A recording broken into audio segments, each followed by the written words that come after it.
Les Lumières, un mouvement de pensée en Europe au XVIIIe siècle.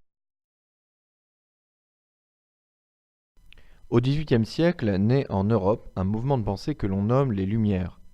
Appuyé sur les progrès scientifiques du XVIIe et du XVIIIe siècle, ce courant encourage la diffusion de nouvelles connaissances et l'utilisation de la raison individuelle, critiquant par là même les idées traditionnelles dans les domaines scientifiques, religieux et politiques. Pour comprendre les Lumières, nous allons nous intéresser à l'Encyclopédie, un ouvrage en 17 volumes, rédigé par plus de 160 auteurs et qui veut diffuser le savoir de son temps et toutes les idées nouvelles. Elle est publiée à partir de 1750 sous la direction du philosophe Denis Diderot et du mathématicien Jean d'Alembert.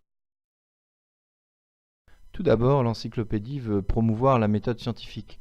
Comme l'écrit Diderot dans une lettre à son amie Sophie Voland du 26 septembre 1762, ce qui caractérise le philosophe, c'est qu'il n'admet rien sans preuve et qu'il pose exactement les limites du certain, du probable et du douteux. Mais l'encyclopédie contient aussi une critique de la monarchie absolue.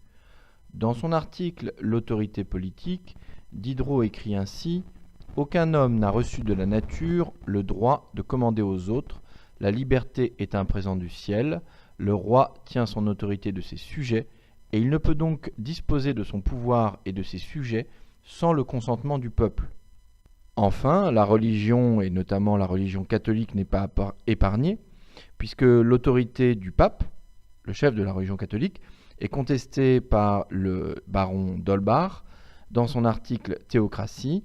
Il écrit ainsi « Profitant de l'imbécilité superstitieuse des peuples, les papes les ont armés contre leur roi et ont couvert l'Europe de carnage et d'horreur pour élever leur puissance. »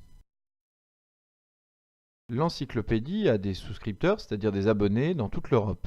En effet, les Lumières sont un mouvement européen dont les idées se diffusent par les livres, mais aussi par l'intermédiaire des salons, ainsi que par des lectures publiques dans les cafés ou les jardins publics.